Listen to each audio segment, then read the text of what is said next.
शान शौकत और दिखावा हम हिंदुस्तानियों के खून में है। जिनके घर में खाने के लिए कुछ हो ना हो मगर ढोल ऊंचे बजने चाहिए। हमारी कोई एक रीति रिवाज आप बताएं जहां ओछापन या शो ऑफ नजर ना आता हो। और सबसे ज्यादा इसका पता चलता है ब्याह शादियों में, जहां खर्चा दुल्हन के घर वाले करते हैं और नाम खुद का होता है। एग्जैक्टली यहीं से शुरू होती है दहेज की प्रथा। दूसरे रीति रिवाजों की तरह आज भी ये हमारे खून में मिली हुई है।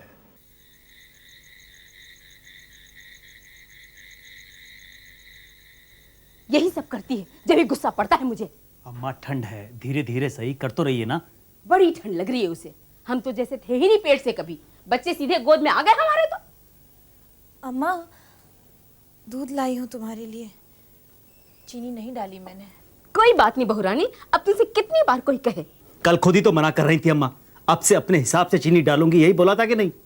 तू तो बस बीवी के पल्लू में बंधा रही हो, नालायक। और चल तू, माँ बेटे के बीच में क्या गुड़ घोल कर तमाशा देख रही है? बर्तन कर लिए कि नहीं? कर रही हूँ अम्मा, पूछने आई थी। पानी गर्म करना है तो स्टोव है ना जीने के पास, कर ले। अम्मा, गैस पे ना कर लूं, जल्दी हो जाएगा।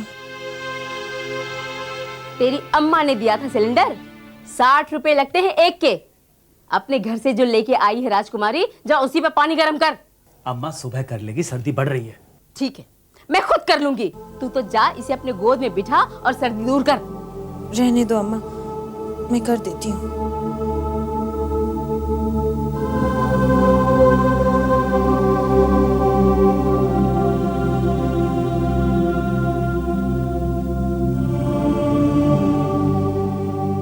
मेघा की शादी राम अवतार श्रीवास्तव से साल भर पहले ही हुई थी। मेघा के पिता उसके बचपन में ही चल बसे थे। माँ ने किसी तरह उसका ब्याह किया था, मगर जैसा सोचा था वैसा ससुराल उसे नहीं मिल पाया था। सास बिमला देवी को पढ़ी लिखी बहू से ज्यादा गहनों वाली बहू की जरूरत थी। संस्कारों से ज्यादा दहेज की उम्मीद थी उसे, और ऐसे घर में दिन गुजारना मेघा के लिए बहुत ही मुश्किल था।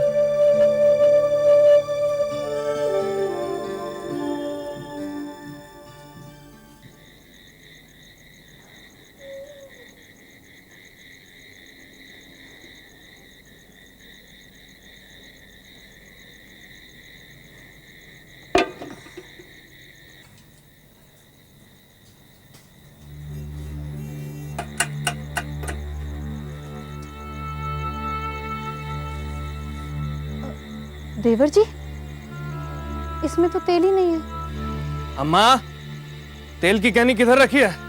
अभी लाई बेटा।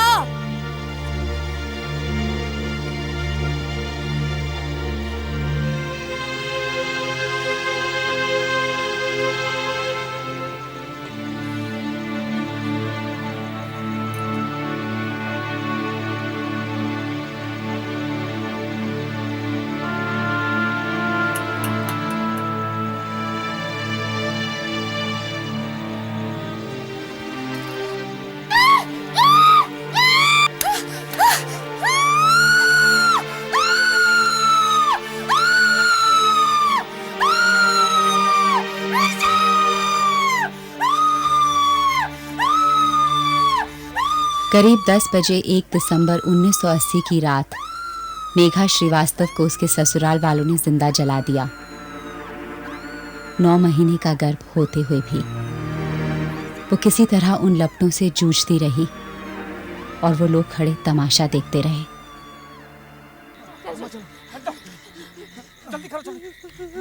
चीखें सुनकर जब पड़ोसी इकट्ठे होने लगे, तब मामले को संभालने के लिए ससुराल वालों ने फौरन मेघा को अस्पताल पहुंचाने का फैसला किया।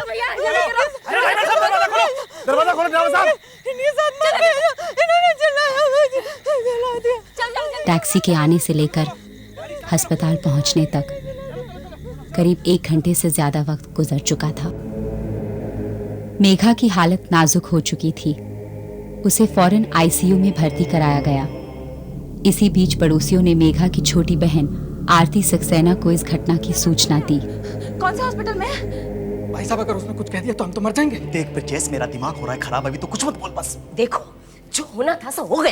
देखो अम्मा, ना तो वो मरी है ना ही अभी वो जिंदा है, और साथ ही सारी दुनिया में ढिंढोरा पीट चुकी है कि हम लोगों ने उसे। और दिखाओ होशियारी, बड़े चतुर बने फिरते थे दोनों साले। क्यों? अब तुम्हें कोई शिकायत नहीं रही उससे और हम लोग को खून गए ना। तो उसे जिंदा जला दो, तो उसे जिंदा जला दो क्या अम्मा? ये अच्छा तरीका रहा अम्मा? तुमसे ये उम्मीद नहीं थी अम्मा, ये क्या कर डाला तुमने अम्मा? हाय हाय, यही सुनना बाकी रह गया था। करंजले हरामखोर। अम्मा तेरी अम्मा खुशी अम्मा के लिए चुप तो कर, किया उसकी है। बहन आ रही है अम्मा। बेटे, आज तो सारा दोष मेरे अम्मा ऊपर मैं मत कह रहा हूँ दो। चुप कर, उसकी बहन आ रही है, तू सुन नहीं रही है? क्या जरूरत थी उसको पानी गर्म करने की, रक्षा करने का? क्या हुआ उसको? कैसे हुआ? बताओ ना आप लोगों को। देखिए बहन जी, देखिए अभी तो उसे आईसीयू में भर्ती करवाया है, वो तो समय रहते पता चल गया, वरना तो। आखिर मार ही डाला ना तुम लोगों ने उसे। खुद ही स्टोव पे पानी गर्म कर रही थी बेटा, अचानक लपटे साड़ी पर पड़ गई। मैंने तो एक दो बार कहा भी था कि सुबह कर लीजिए पानी गर्म, क्या जरूरत है, लेकिन नहीं, हमारे तो भाग्य फूटे थे। अरे 9 महीने के पेट से थी वो, क्या जरूरत थी इतनी ठंड में उसको बाहर भेजने की? मैं सब जानती हूँ, आप सब लोगों की वो चाल थी। कहाँ है वो? मुझे मिलना है उससे। देखिए बहन जी, देखिए बहन जी, अपने आप को संभालो बहन जी, मेघा की हालत बहुत। अरे तुम तो मेघा का नाम है मत बस। बहन जी आप अरे, उनसे नहीं मिल सकते, क्यों? वो बहुत क्रिटिकल है। क्यों नहीं मिल सकती? अरे बहन जी देखो मुझे मिलने नहीं दे रहे मेघा से। मेरी हालत बहुत खराब है बहन जी। मेघा से नहीं मिलने अरे बहन जी मेरी बात सुनो, बोले ना। बहन जी बात सुनो मेरी। मुझे मेघा से मिलने दीजिए। बहन जी, मुझे मिलना है मेघा से। मेघा। इस बात की पूरी कोशिश की गई कि आरती अपनी बहन मेघा से ना मिल सके। पूरी तरह झुलस जाने की वजह से मेघा का बच्चा उसके पेट में ही मर चुका था। उस बेहोशी की हालत में डॉक्टरों को फौरन ऑपरेशन करना पड़ा। तकरीबन रात भर जिंदगी और मौत के बीच मेघा झूलती रही। इसी बीच पुलिस भी वहां पहुंच चुकी थी। सुबह 4 बजे जब मेघा को होश आया तो पति राम अवतार ने किसी तरह पुलिस से पहले खुद मेघा से मिलने का इंतजाम कर लिया था।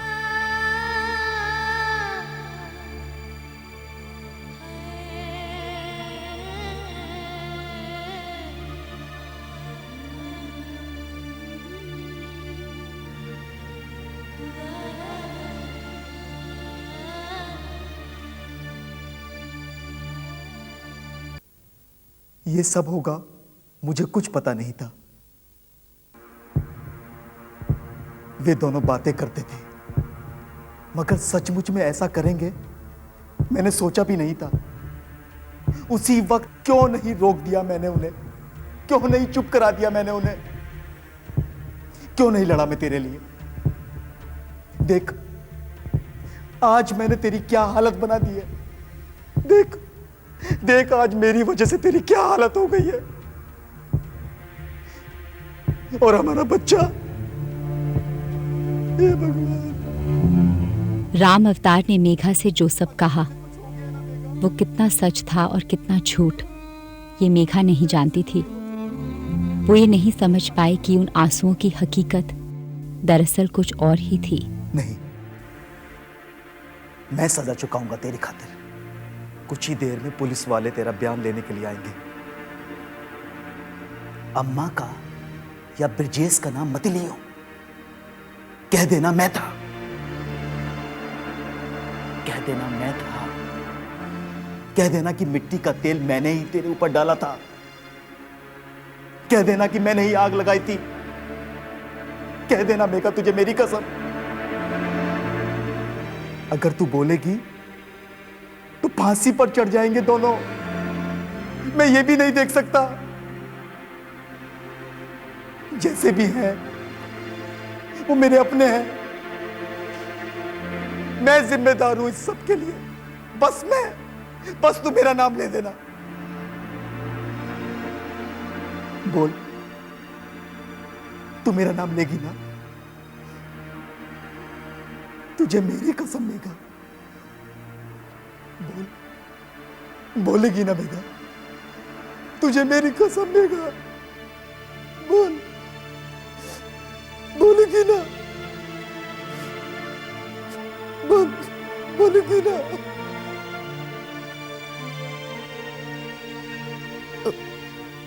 उसके बाद मैंने मिट्टी का तेल स्टोव में डाला। खुद ही? मेरा मतलब है ऐसे हालत में भी? जी, इसीलिए शायद थोड़ी मुश्किल हुई और तेल कपड़ों पर ही गिर गया। वही गलती हो गई। पता ही नहीं चला कब साड़ी ने आग पकड़ ली। सास और पति कहाँ थे उस वक्त? अंदर। उनको पता चलता तो मुझे बचाने नहीं आते।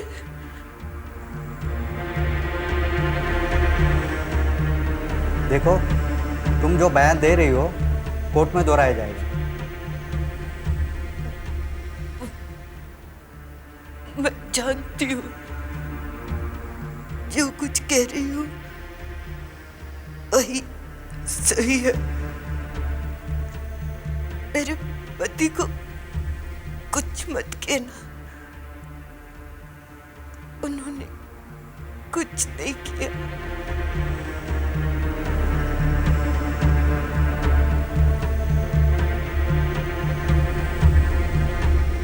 सारे जहां से अच्छा।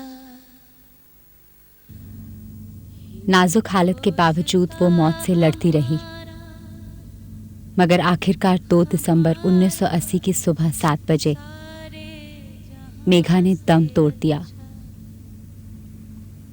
उसके आखिरी बयान के मुताबिक पुलिस को ससुराल वालों के खिलाफ कुछ नहीं मिला, लिहाजा इस सारे मामले को एक हादसा करार दिया गया।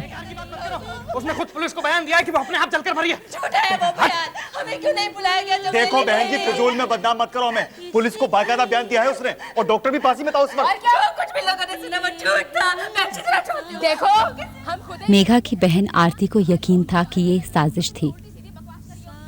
सबसे ज्यादा हैरान तो वो पड़ोसी थे जिनके सामने मेघा ने अपने ससुराल वालों पर उसे जिंदा जलाने का इल्जाम लगाया था। मगर अब कुछ नहीं हो सकता था। आरती सक्सेना जानती थी कि अगर मेघा को इंसाफ दिलाना है तो उसे ही कुछ कदम उठाने होंगे।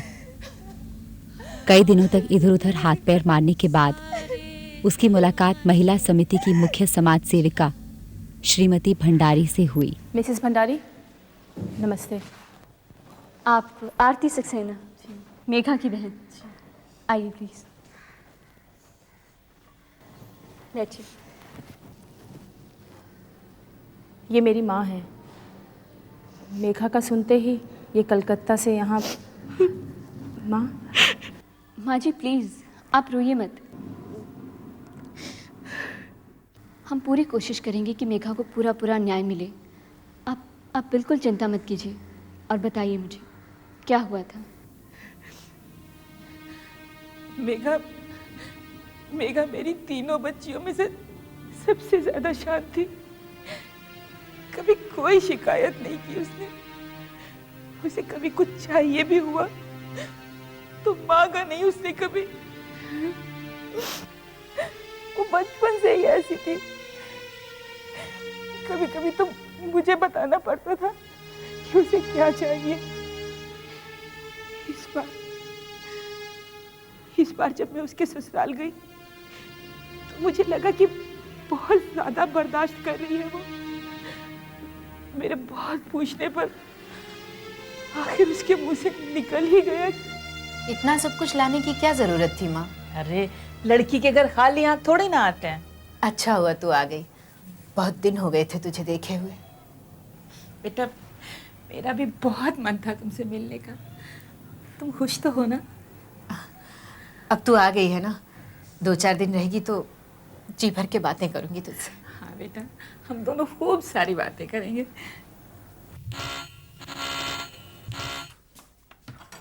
आजा आजा, अंदर तेरी सासू माँ आई है कलकत्ता से। जमाई राजा के लिए 60 रुपए की कमीजें और कलकत्ता के हाट बाजार से 15 रुपए की चप्पल लेकर आई है। जा। अम्मा आते शुरू मत कर, जा एक गिलास पानी लेके आ।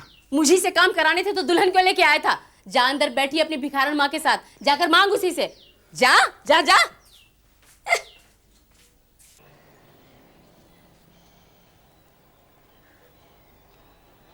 जो कहा था वो कलकत्ते से लाई है कि नहीं? पता नहीं। या पता कर, और फालतू में रखने को मत कहिए उसे। वैसे भी घर में जगह बहुत कम है, समझी ना? खड़ी खड़ी मेरा मुंह क्या देख रही है? जाके बोलना बुढ़िया को, जा।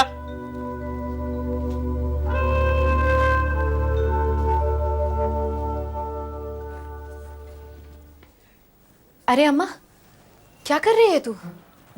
कुछ नहीं, मैं सोच रही थी कि मैं आरती के यहाँ हो आऊं।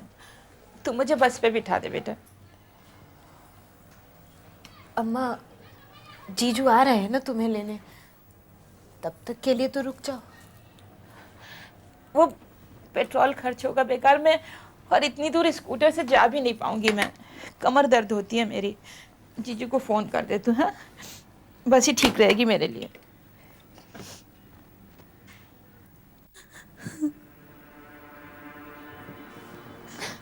मत रो बेटा, मैं कल फिर आऊंगी ना। मुझे मालूम है कि तुम्हारा पति बहुत साफ बोलता है। अम्मा कहती है बेटा हुआ तो एक स्कूटर, एक फ्रिज और 10,000 रुपए नकद बढ़ावा चाहिए। कैसे करेंगे अम्मा? अब सहा नहीं जाता। तुम मत परेशान हो बेटा, मैं हूं ना, कुछ ना कुछ हो जाएगा। कैसे होगा अम्मा? कहाँ से होगा? एक पुराना सा घर है, वो भी गिरवी पड़ा है। कैसे करेगी तू? भगवान करे ये लड़का पैदा होने से पहले ही मर जाए। देखा, कम से कम मुसीबत तो टल जाएगी।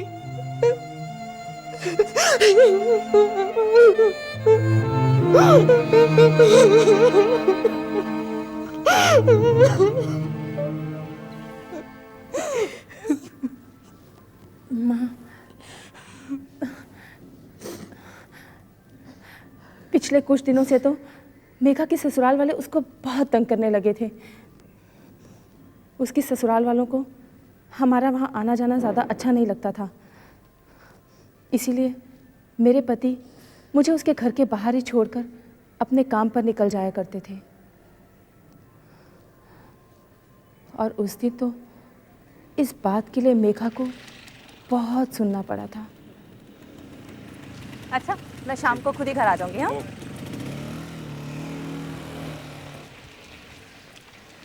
अपने खाने पीने का ध्यान रखना, क्योंकि जो भी खाएगी ना वो बच्चे को ही लगेगा। क्यों, आज भी तुम्हारे साथ बाहर से ही निकल गए? ऐसी कोई बात नहीं है, उन्हें कहीं पहुंचना था। अच्छा, घर में अंदर आ जाते तो हमको छीन लेते क्या? जब देखो बाहर से निकल जाता है साला। नहीं नहीं भाई साहब, आप गलत समझ रहे हैं। हमें पता है, नया स्कूटर मिला है ना उसे, उसी की तड़ी है। और नहीं तो क्या, हर 2 मिनट में यहाँ से राउंड लगा के निकल जाता है साला। बस भी करो देवर जी, अब रहने दो। कह देना उससे, स्कूटर खरीदने की औकात हम भी रखते हैं। मेघा, मैं भी चलती हूँ, बाद में आऊंगी। तो रुक अभी। देखो देवर जी, होश में ना रहा करो ना तो मेरे सामने मत ही आया करो। कितनी दफे कह दी हूँ, कुछ भी बकते रहते हो। हैं? अरे बड़ी जबान निकाली कुतिया, फिर से कहियो तो जरा। उसको तो तेरी माँ ने स्कूटर दिला दिया है, हमें तो ठेंगा दिखा रही है बुढ़िया। तो गलत क्या कह दिया इसने? मेघा, मैं चलती हूँ अभी। ठीक है, तू जा अभी। हाँ, मेरे घर में कलेश डाल के निकल जा तू। देख, इसके हाथ में सोने के कड़े, माँ के पेट से पहन के निकली थी क्या? है? अम्मा, मेरे पास भी तो है। अरे तो एक ही था, मुझे इतना इतरा क्यों रही है? अम्मा, सोने के है क्या? अरे चल उतार के दे रही, चल जल्दी निकाल जरा। अम्मा, असली सोने के। अरे यहाँ तो दुकान घाटे में चल रही है और ये छिना सोना डाली घूम रही है। अरे निकाल बेटा। नहीं अम्मा। मेघा, आरती तू जा, तुझे मेरी कसम।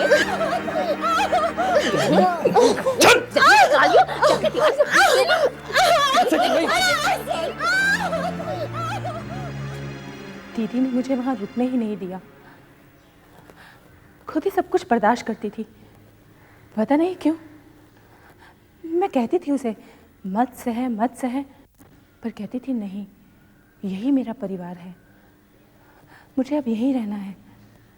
कहती थी कब तक मारेंगे, जब थक जाएंगे तो अपने आप स्वीकार कर लेंगे। कहती थी सब ठीक हो जाएगा, पर अपने आप भी कुछ ठीक होता है क्या? प्लीज प्लीज आंटी, आप रोइए मत। आप इस तरह से हिम्मत हार देंगी तो कैसे चले? श्रीमती भंडारी और उनकी संस्था ने इस घटना में शामिल लोगों के खिलाफ कार्यवाही की मांग की। फरवरी 1982 में सेशन कोर्ट में हत्या का मामला दर्ज किया गया। मेघा के घर वालों और चश्मदीद गवाहों के बयान लिए गए। इसके अलावा कोर्ट में वो सारी चिट्ठियां भी जमा की गईं, जिसमें मेघा ने अपने ससुराल वालों की दहेज की मांगों का जिक्र किया था। लिहाजा सेशन जज ने बिमला देवी, राम अवतार श्रीवास्तव और उसके छोटे भाई ब्रजेश श्रीवास्तव को फांसी की सजा सुनाई। मगर इससे पहले कि कोई कार्रवाई हो पाती, उन्होंने इस फैसले के खिलाफ हाई कोर्ट में याचिका दायर कर दी। हाई कोर्ट में इस मुकदमे की दोबारा सुनवाई हुई। इस बार जज ने पूरी तरह तथ्यों पर विचार किया। उसने ये साफ साफ कहा था कि आग खुद लगी है, उसे जलाया नहीं गया था। उसने जो जो कहा है मैंने वही सब लिखा है, योर ऑनर। आखिरी सांस लेते हुए व्यक्ति के बयान को सच मानते हुए हाई कोर्ट ने पुलिस और डॉक्टर का समर्थन किया और बिमला देवी और उसके दोनों बेटों को बाइज्जत बरी कर दिया।